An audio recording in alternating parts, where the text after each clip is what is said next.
Pensar, depois fazer. Para as pessoas impulsivas, o ditado popular é válido, porém é o contrário. Mais do que prejuízo aos outros, prejuízos a si mesmo. Pessoas agindo e se arrependendo posteriormente. Tendo consciência do que é certo ou errado, adequado ou inconveniente, que são até mesmo capazes de expressar verbalmente o que deveria ser feito em cada situação, mas que apesar de todas essas capacidades, agem de forma oposta ou incompatível. Impulsividade é uma característica fundamental do nosso comportamento.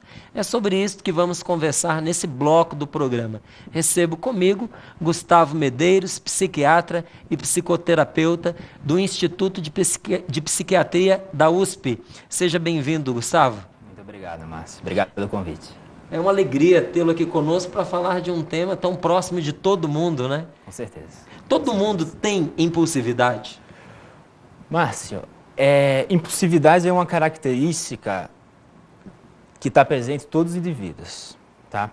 E ela segue um contínuo. Não é assim como eu sou impulsivo ou eu não sou impulsivo. É como se houvesse diferentes graus de impulsividade. A gente pode fazer um paralelo, por exemplo, com altura. A gente tem pessoas com 1,40 m, 1,50 m, 1,60 m, 1,70 m, 1,80 m. Ou seja, são níveis diferentes de níveis diferentes, exatamente. E o que é que a gente trata lá no Hospital das Clínicas? A gente trata o pessoal que está mais no extremo, os mais impulsivos, né? Mas você, a gente também tem um certo grau de impulsividade.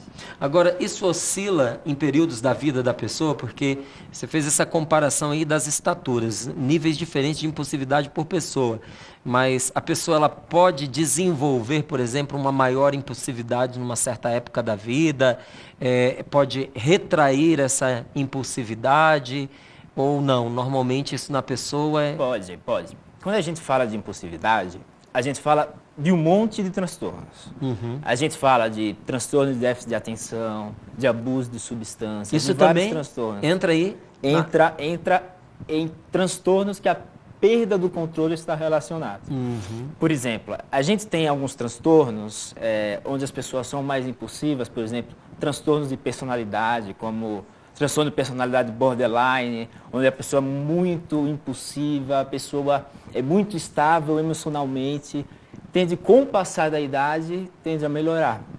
Já outras doenças, como por exemplo, transtorno de déficit de atenção e hiperatividade, alguns casos melhora com o passar do tempo. Então, assim, a gente não consegue definir qual é o curso natural dos transtornos relacionados à impulsividade.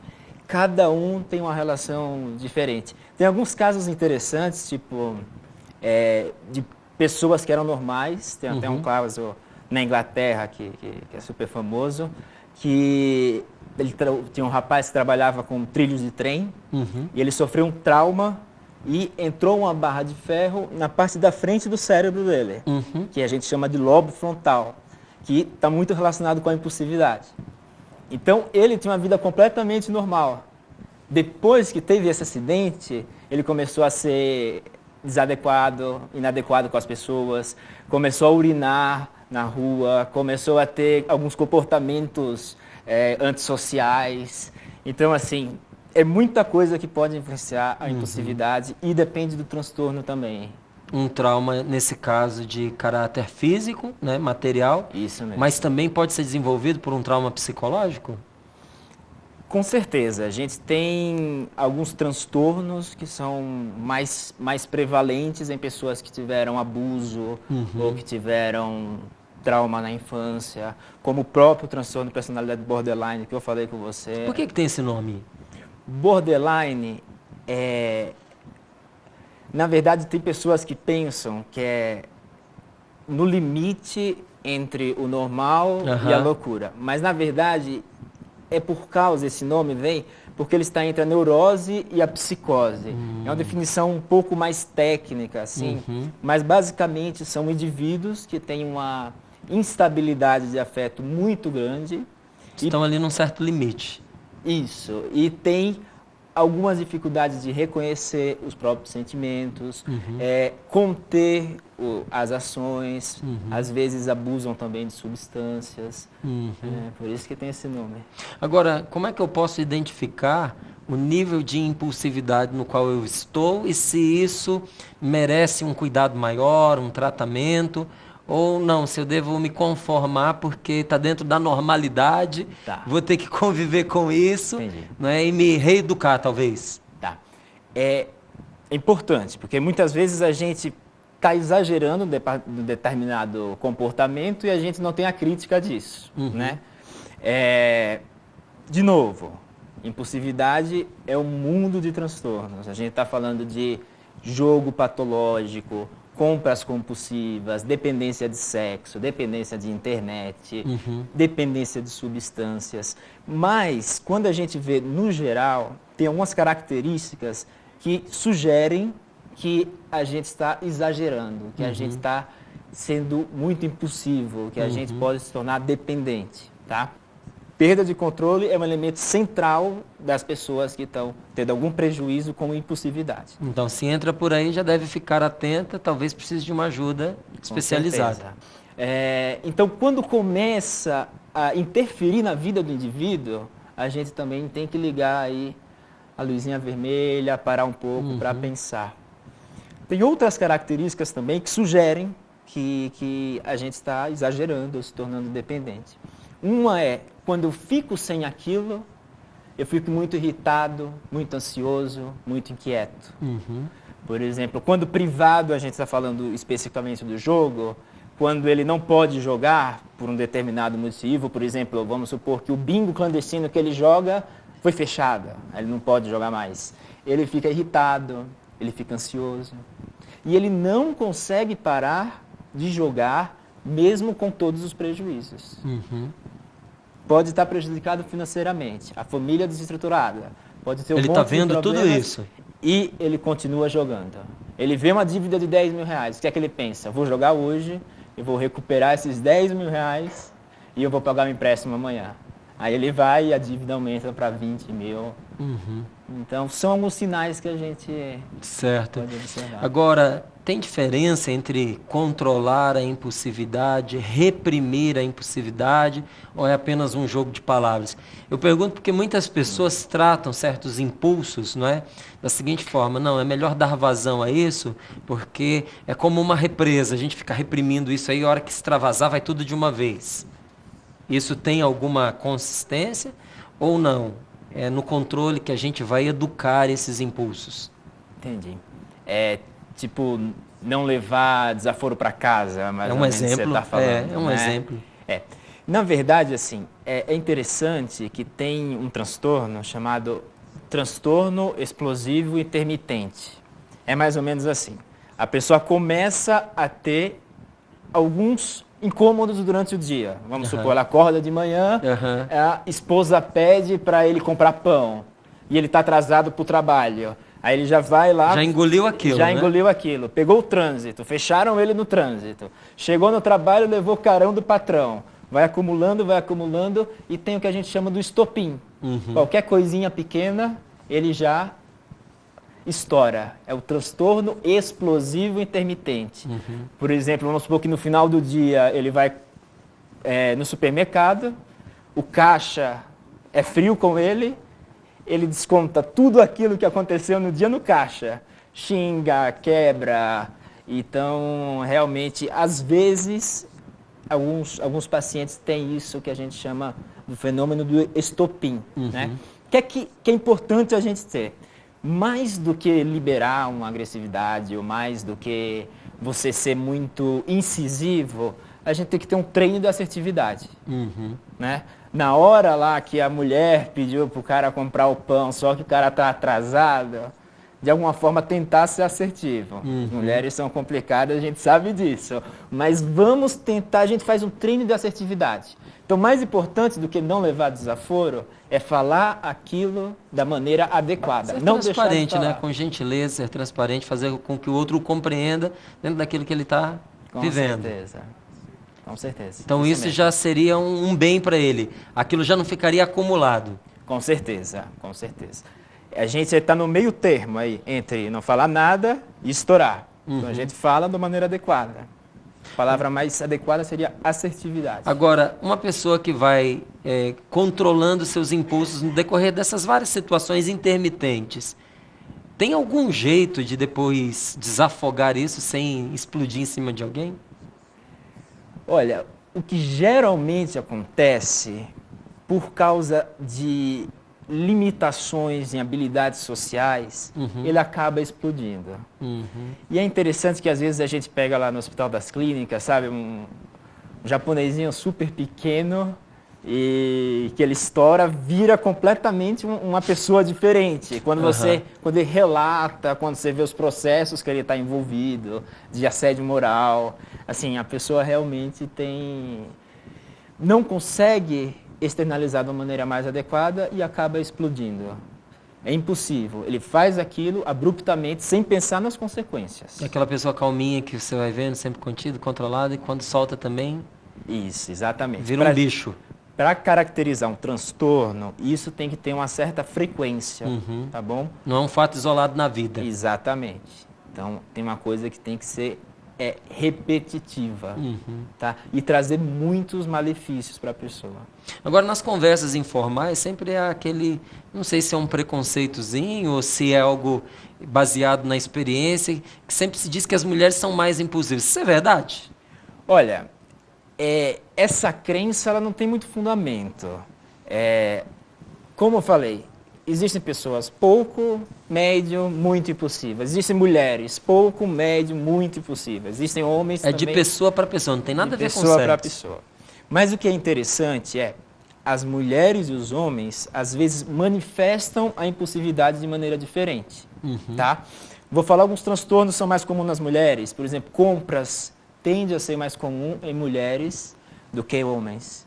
Tem um transtorno interessante chamado tricotilomania, que a pessoa não consegue conter o impulso de arrancar cabelo. Então ela começa a puxar um fiozinho, puxa outro fiozinho, até ter uma área de rarefação importante. Esses transtornos têm 10 vezes mais em mulheres do que em homens. Homens tendem a ter um pouco mais de impulsividade agressiva, tende a ter um pouco mais, tende a jogar um pouco mais também, tende a ter mais uso de substâncias. Então, nos dois tem gente impulsiva e não tem, mas eles manifestam de jeitos diferentes. Agora, por que isso se dá? Por que, por exemplo, esse de arrancar o cabelo se manifesta mais nas mulheres do que nos homens? Tem uma razão para isso? Tá.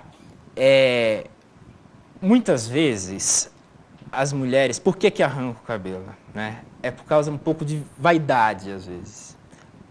A mulher olha no espelho, vê que o cabelo está arrumado, mas vê um fiozinho que está um pouco fora.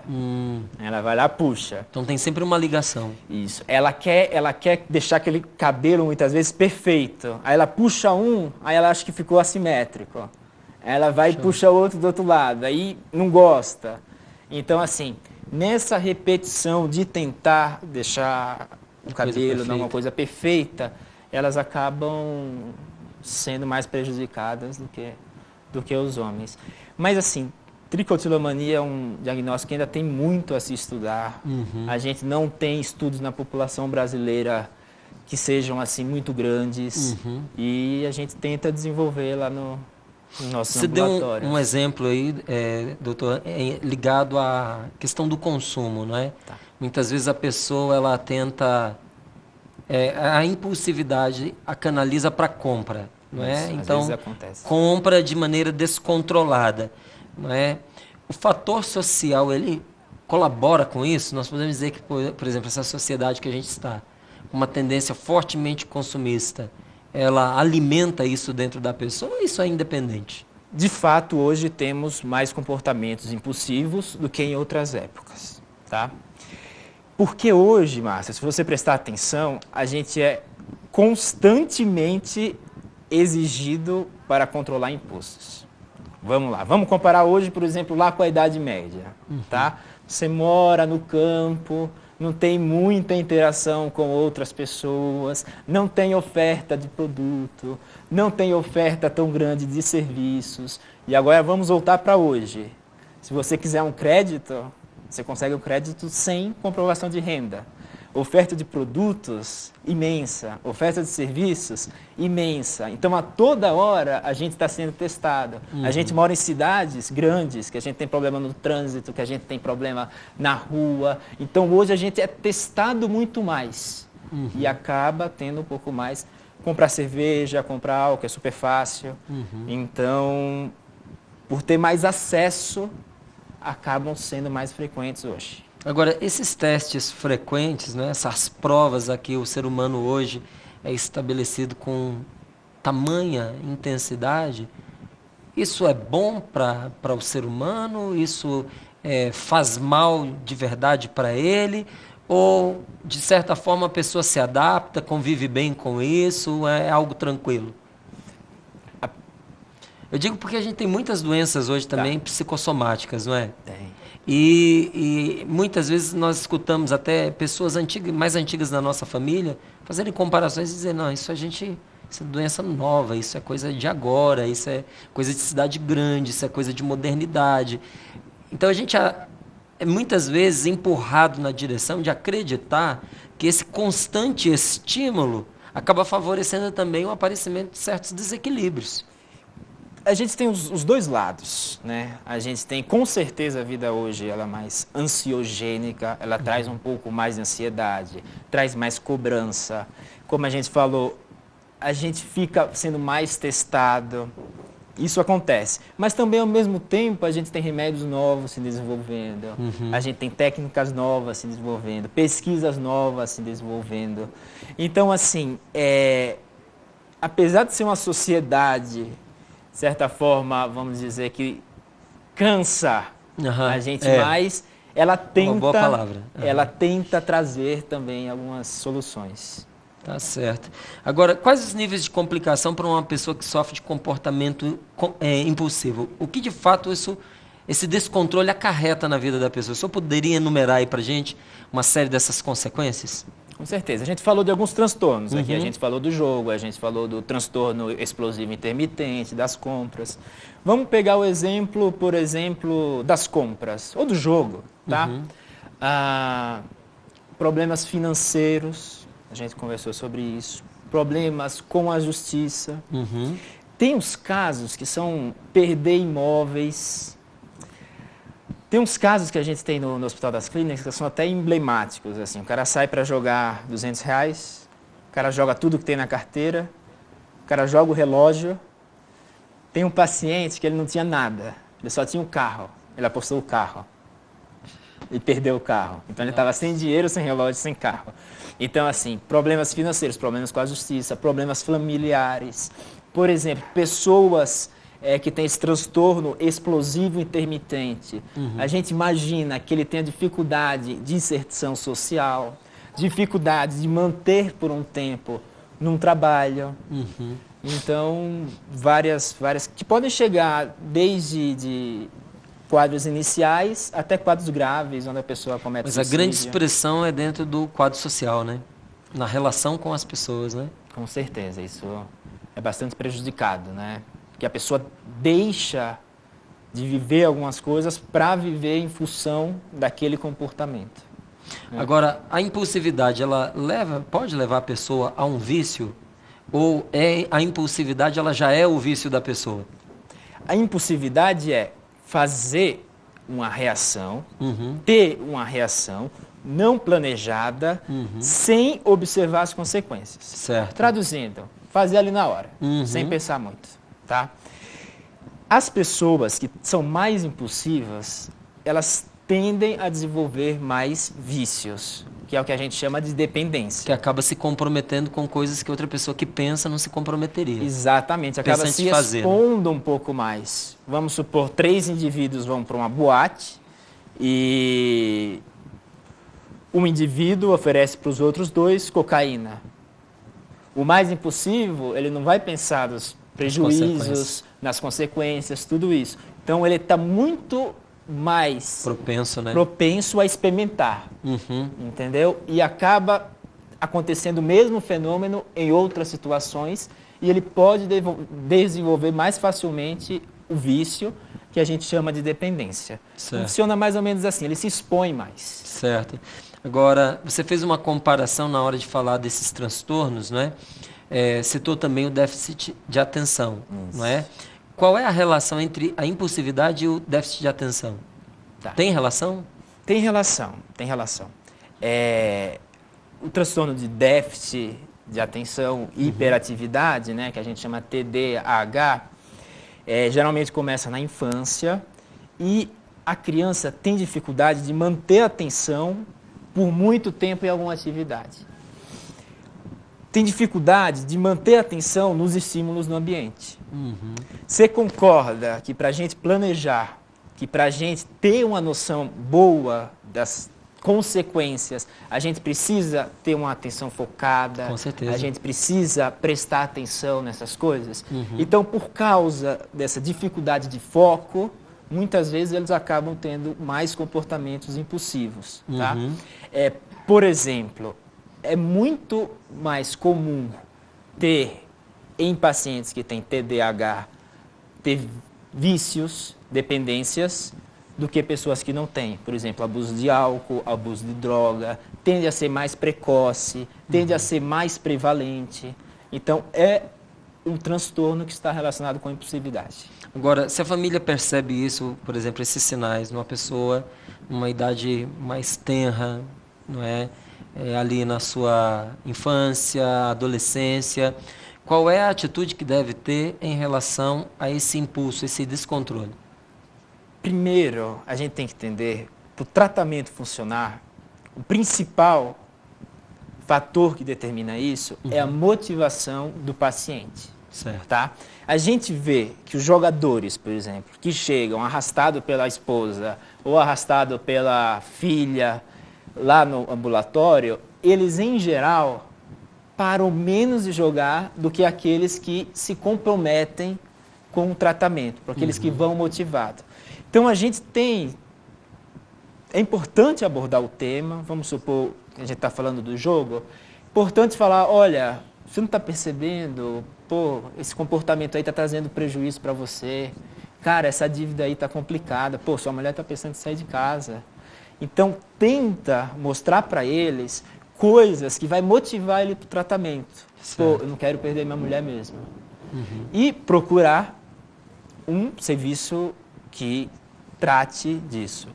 A gente trata lá no HC, a gente tem um site que é www.amiti.com.br, Amiti, A-M-I-T-I, que é um site que você vai ter o telefone de contato, você vai ter um e-mail, tem um linkzinho, quero ajuda. Exatamente. Agora, alguns parentes, amigos, algumas pessoas próximas, às vezes resistem em buscar ajuda, porque descobrindo que ali aquele transtorno, já imaginam que a pessoa vai ser tratada com remédios e ficam protelando, porque não gostaria que a pessoa tomasse remédio desde já. O tratamento é feito sempre com remédios ou existe também algum tipo de terapia comportamental que gera um efeito concreto sobre a pessoa, ou as duas coisas têm que ser combinadas?